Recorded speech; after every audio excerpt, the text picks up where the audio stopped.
My mom bribed me to hide her affair, stole our college funds, and made my teen brother deal substances. When I helped him escape, they forged documents and committed arson, but their own surveillance footage became evidence that buried them. Ever since the day me and my brother enrolled into middle school, my parents made it very clear to us that we were their retirement plan. Their actual words to us were, "Your investments, not children." And the worst part was, they meant it. They put Ring cameras in our bedrooms and tracked us with Life 360 to make sure we were studying. And they made us submit these productivity reports every night where we had to account for every single hour. Can you imagine having to justify taking a 20-minute shower to your parents who timed bathroom breaks? They even charged us rent from our part-time jobs because it was supposedly practice for when we'd be supporting them. The real kicker though, they drained our college funds for their failed business ventures, but still somehow expected us to get into Ivy League schools. Things got really dark when I went to pick up my mom from her pharma sales job because her car was supposedly broken down. I caught her making out with this rich country club guy in his Mercedes. When she saw me, she jumped in my car and literally handed me a bottle of Adderall. She then said it was for my focus and my silence. I stared at those pills every night knowing I was already falling apart from working 3 jobs while maintaining a 4.2 GPA. But what choice did I have? My 15-year-old brother started dealing Adderall to other students. And instead of being horrified, our parents praised his entrepreneurial spirit and bought him an iPhone 15 when he made his 1,000. Meanwhile, I was slowly dying inside, taking half doses of stimulants, trying to function on 2 hours of sleep. The only adult who noticed I was drowning was Miss Chen, my English teacher who found me drooling on my creative writing assignment. Instead of getting mad, she let me nap on her classroom couch. When I won this national writing contest worth $5,000, I was so excited until my parents literally stole the money saying I was finally contributing to the family. I lost it and threatened to tell my dad about the affair, but my mom retaliated by destroying all my theater costumes the night before opening night. Mrs. Chen stayed up with me until 3 a.m. helping me remake everything. She said something that broke me. Parents shouldn't treat their children like investments. Everything exploded when my brother OD'd on his own pills trying to stay awake for 3 days straight to study. The cops found his stash in his bag at the hospital, and suddenly we needed lawyers for possession charges. My parents called this family meeting in the hospital while my brother was still hooked up to IVs, and they literally calculated how much he'd need to sell to cover the $50,000 in medical and legal bills. My mom actually said maybe they should have invested more in me since at least I hadn't needed lawyers yet. During this insane meeting, my dad's phone got a credit card alert from the hotel my mom had been at, and I watched him figure out the affair. But instead of snapping, he just kept talking about profit margins with his terrifying rage underneath. Miss Chen became my lifeline, helping me secretly apply to conservatory programs while I faked pre-law applications for my parents. She even opened a bank account for me to hide money in.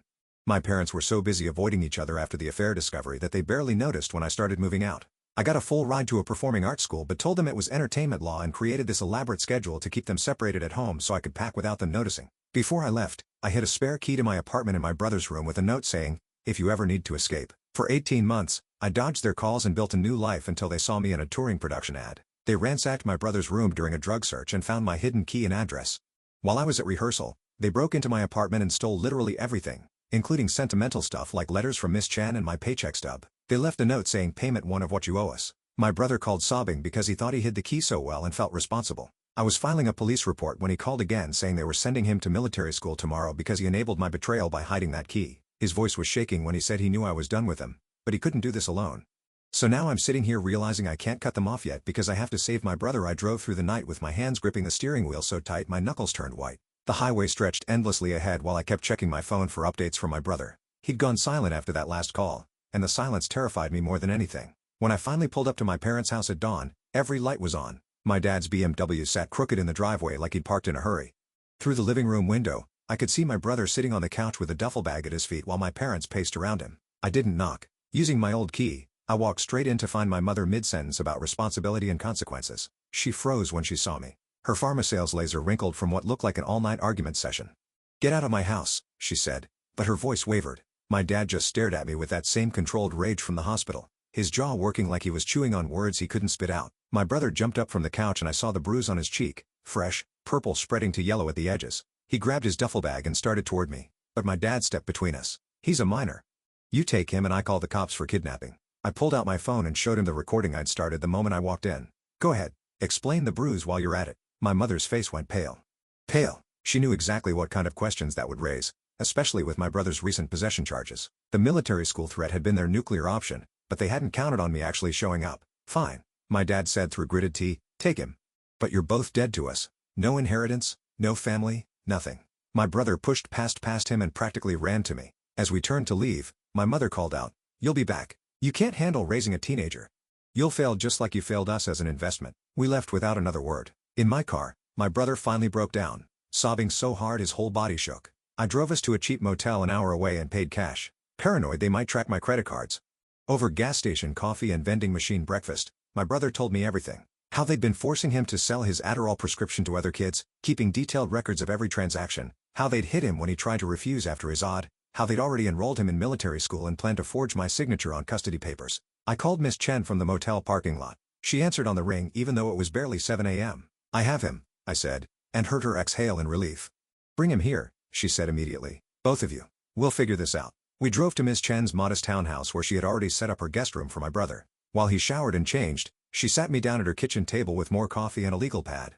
"Your parents will escalate," she said matter-of-factly. "They've lost control and they'll lash out. We need to document everything and get ahead of whatever they're planning." She was right. By noon, my phone was blowing up with calls from extended family saying my parents had told them I'd kidnapped my brother and stolen money from their business. My mother had posted on Facebook about her troubled daughter who needed prayers and intervention. Miss Chen helped us find a family lawyer named Gregory Murphy who specialized in custody cases involving abuse. He took one look at my brother's bruise, the documentation of forced substance dealing, and the recording I'd made, and immediately filed for emergency custody. "Your parents made a mistake putting those ring cameras in your bedrooms," he said. "That footage is evidence now. Every time they forced him to count substance money, every threat they made, it's all recorded." The legal process moved faster than I expected. Within a week, we had a temporary custody order and a court date. My parents hired their own lawyer and tried to paint me as an unstable actress who couldn't provide proper care, but Gregory had prepared us well. What we didn't expect was what the investigation uncovered. When the court subpoenaed my parents' financial records, they found years of tax fraud. My parents had been claiming both of us as dependents while simultaneously reporting business losses from ventures that never existed. Worse, my mother's pharmaceutical connections revealed an entire illegal prescription network she'd been running. My brother's testimony became crucial. He had names, dates, and amounts. He knew which kids bought what and when. He even had screenshots of text conversations where my mother explicitly told him which pills to push to which students. The FBI got involved when they realized the scope of the prescription substance ring. Suddenly, my parents weren't just facing custody battles. They were looking at federal charges for substance distribution and tax evasion. I'll never forget sitting in Gregory's office when he got the call that my parents had been arrested. My brother was doing homework at the conference table, finally able to focus without pills, and he looked up at me with this expression of pure relief. "It's over," I told him. "They can't hurt us anymore." But it wasn't quite over. The next months were brutal. I worked 3 jobs to keep us afloat: morning shifts at a coffee shop, afternoon tutoring, and evening performances when I could book them. My brother started therapy and slowly weaned off the Adderall addiction my parents had created. Miss Chen became our rock. She helped my brother transfer schools to get away from his former customers. She brought groceries when I was too exhausted to shop. She sat with us during the criminal trial when we had to testify against our parents. Watching them in orange jumpsuits was surreal. My mother cried and played victim, claiming she'd only been trying to provide for her family.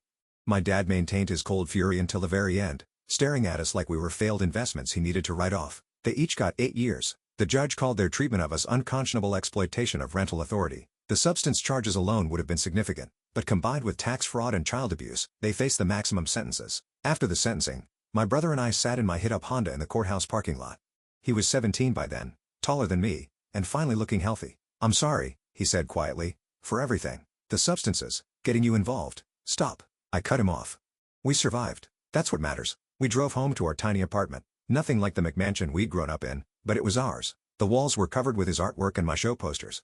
Miss Chen had helped us frame the letter from the judge granting me permanent custody, and we'd hung it in the kitchen like other families hang diplomas. My brother graduated high school with honors, completely clean. I was there in the audience with Miss Chen, both of us crying as he walked across the stage. He'd already been accepted to art school with a partial scholarship, and I'd been promoted to assistant director at the theater company. The night of his graduation, we had a small party at our apartment.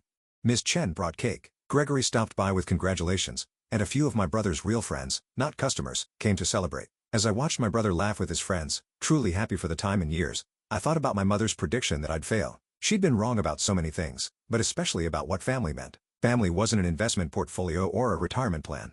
It wasn't about returns or profit margins. It was about showing up when someone needed you, even when it cost everything. It was Miss Chen staying up all night to help remake costumes. It was Gregory taking our case pro bono when he learned we couldn't afford his fees. It was my brother and me rebuilding our lives from scratch.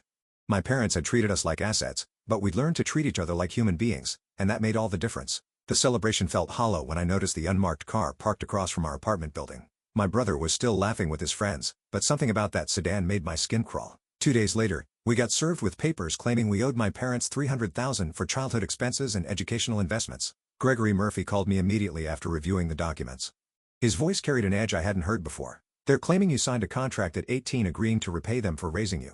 The signature looks authentic. My hands shook as I remembered that stack of papers my mother had me sign for college financial aid the week before I left for conservatory. She'd rushed me through them, saying we'd missed the deadline.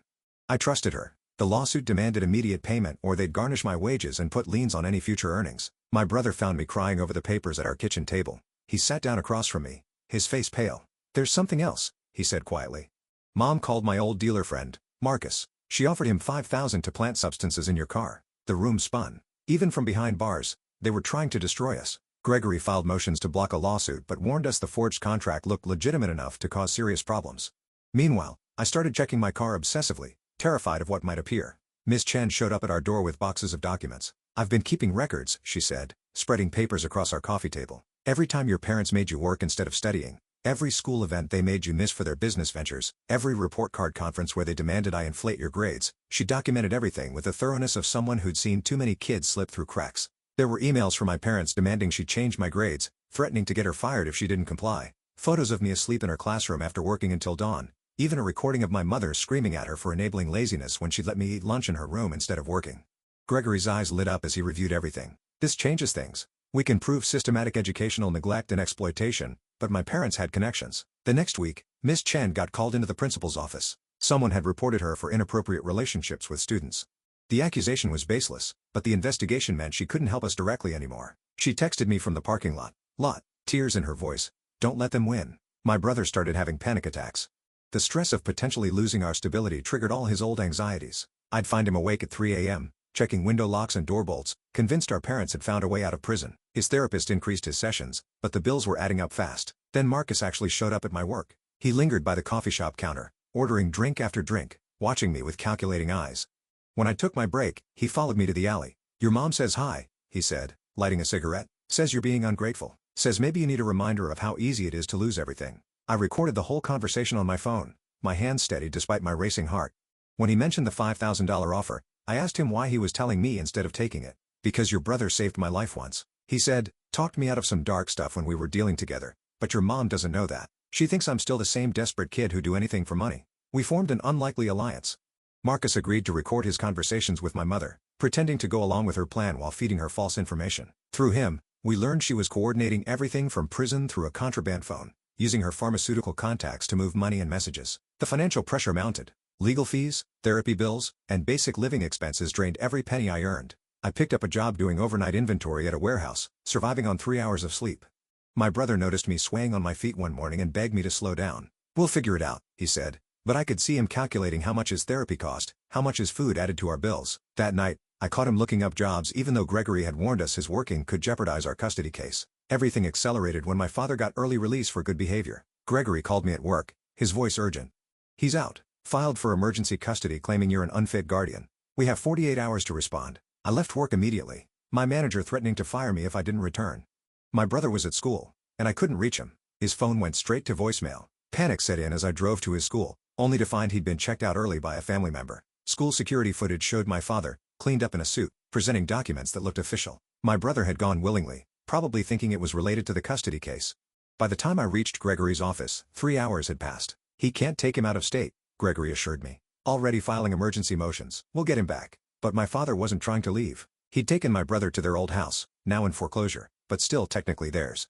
When police performed the welfare check Gregory requested, they found my brother sitting in his old room surrounded by boxes of evidence my father had prepared, photos of our tiny apartment, receipts showing our financial struggles, medical records highlighting my brother's therapy needs. My father had built a case that I couldn't provide adequate care using our poverty as proof of neglect. My brother called me that night from the police station where they'd taken him after the welfare check. He kept saying you were ruining my future, that you were too young and selfish to raise me properly. He had all these college brochures saying he'd already paid deposits.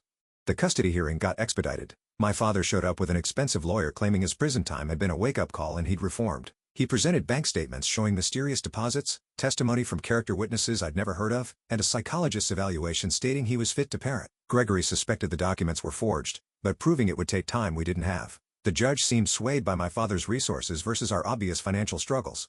During a recess, my brother grabbed my hand. "What if we lose?" he whispered. "We won't," I said. But doubt crept in as my father's lawyer painted me as a struggling actress who could barely support herself, let alone a teenager with special needs. Then Marcus walked into the courtroom. He'd been recording conversations with my mother for weeks, including one where she detailed exactly how they'd forged the custody documents and bribed witnesses. He played the recordings right there, my mother's voice filling the courtroom as she laughed about manipulating the system. "The judge is an idiot," her recorded voice said, "just like everyone else. Wave some money around, shed some tears, and they'll believe anything. We'll get both kids back and make them pay for every penny they cost us." My father's face went white. His lawyer tried to object, but the damage was done. The judge ordered an immediate investigation into all submitted documents.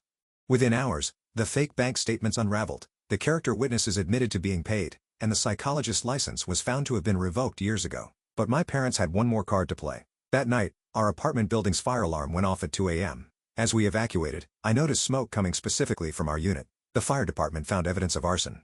Accelerant poured through our mail slot. We lost everything. My brother's art supplies, our clothes, the framed custody letter, all reduced to ash and smoke. The Red Cross put us up in a motel, the same one we'd stayed in that night after I'd taken him from our parents. "Maybe she was right," I said, staring at the water-stained ceiling.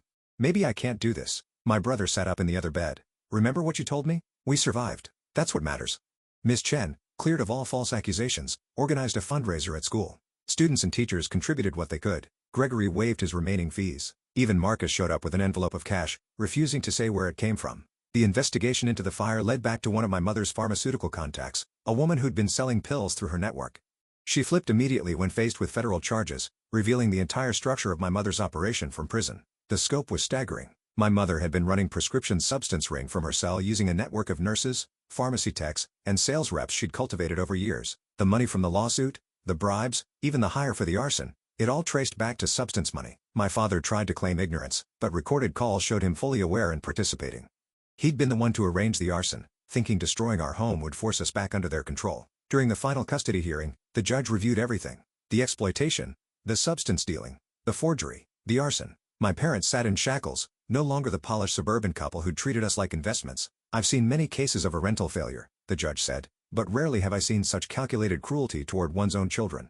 She granted me permanent custody and issued restraining orders against both parents. She also ordered them to pay restitution for the destroyed apartment and legal fees, though Gregory warned we'd likely never see a penny. Walking out of that courthouse, my brother and I stood in the afternoon sun. We had nothing but each other and a garbage bag of donated clothes, but for the time in our lives, we were free. "So what now?" my brother asked. "Now we build something real," I said. "We found a new apartment, smaller but safer." I kept working multiple jobs while my brother finished high school. Some nights were hard when bills piled up or nightmares woke us, but we had something our parents never gave us: genuine care for each other's well-being. My brother started selling his artwork at local markets, contributing what he could without jeopardizing his recovery. I landed a steady position at a theater company, finally able to work in my field. Slowly, painfully, we built a life our parents had tried to destroy.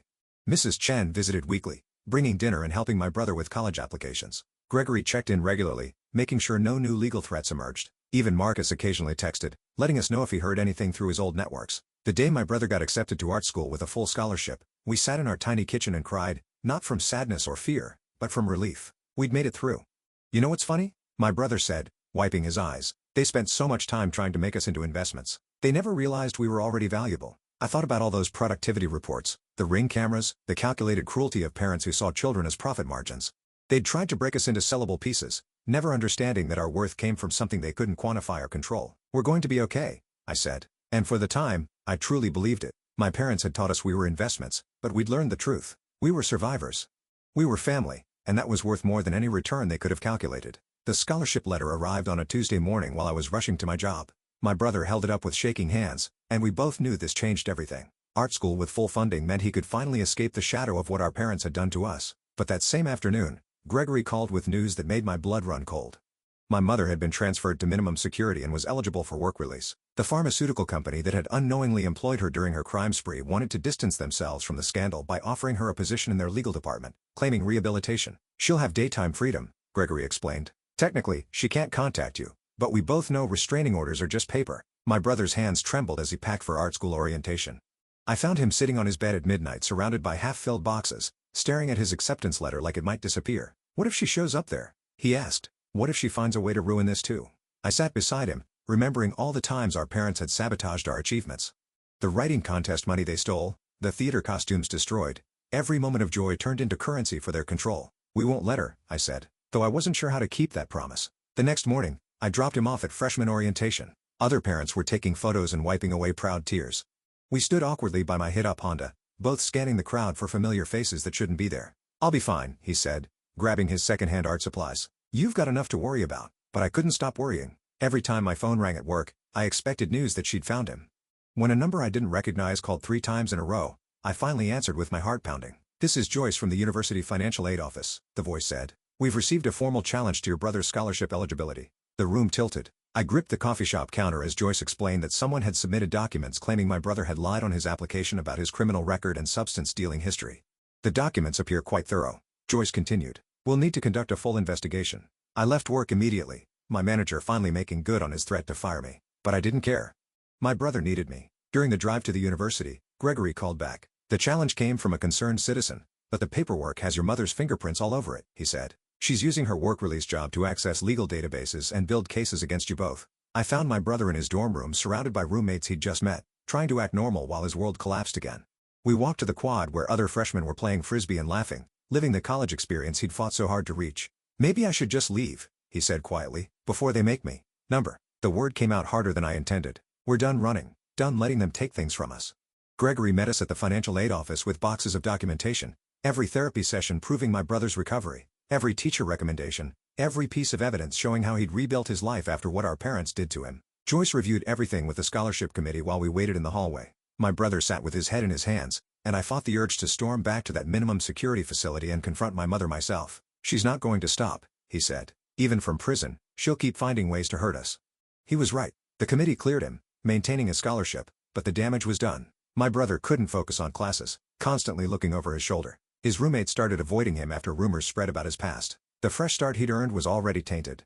Then Miss Chen called with an idea that seemed insane. What if we got ahead of her, controlled the narrative instead of reacting to it? She connected us with a documentary filmmaker named Catherine who specialized in stories about family trauma and recovery. I refused.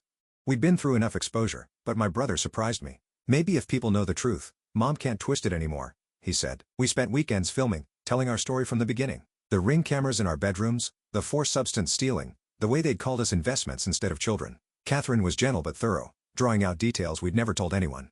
The hardest part was filming at the ruins of our parents' McMansion, now fully foreclosed and empty. My brother stood in his old bedroom, pointing to where the camera had been, explaining how he'd had to perform productivity for parents who saw him as a profit margin. "I used to lie here planning how to make more money for them," he said to the camera. "Not because I wanted to, but because if I didn't, they'd find ways to make me wish I had." Word got out about the documentary. My mother, using her work release freedom, hired a lawyer to send cease and desist letters. She claimed defamation, invasion of privacy, intentional infliction of emotional distress. The irony wasn't lost on anyone, but Catherine had good lawyers too. Everything we said was documented truth. Every claim backed by evidence. The Ring camera footage our parents had installed to control us became exhibits of their abuse. My father, still in maximum security, somehow got word to his old business contacts. Suddenly, I was getting calls about job opportunities that seemed too good to be true. Management positions at companies I'd never applied to. Salaries that would solve all our financial problems. "It's a trap," Gregory warned. "Take any of those jobs and they'll find a way to use it against you. Claim you're profiting from defaming them." So I kept working my remaining 2 jobs, exhausted but free. My brother threw himself into his art, creating a series about surveillance and control that his professors called groundbreaking. He was healing through creation, turning trauma into something beautiful. The documentary premiered at a small film festival. We sat in the back row holding hands as strangers watched our story unfold. When the lights came up, the audience was silent. Then someone started clapping, and soon the entire theater was on their feet. A woman approached us afterward, tears in her eyes. "My parents did something similar. Thank you for showing me I'm not alone." More people came forward with their own stories. Parents who'd stolen their identities for credit fraud. Children forced to work instead of study. Families where love was conditional on profit. We'd accidentally opened a door to conversations people had been afraid to have. My mother escalated. She used her legal access to file lawsuits not just against us, but against Miss Chen, Gregory, even Catherine. She claimed conspiracy, harassment, elder abuse. The cases were baseless but expensive to fight. "She's trying to bankrupt everyone who helped you," Gregory explained. "Make the cost of supporting you too high." Miss Chen's school put her on administrative leave during the legal proceedings. Gregory had to take out loans to keep his practice running while fighting the suits.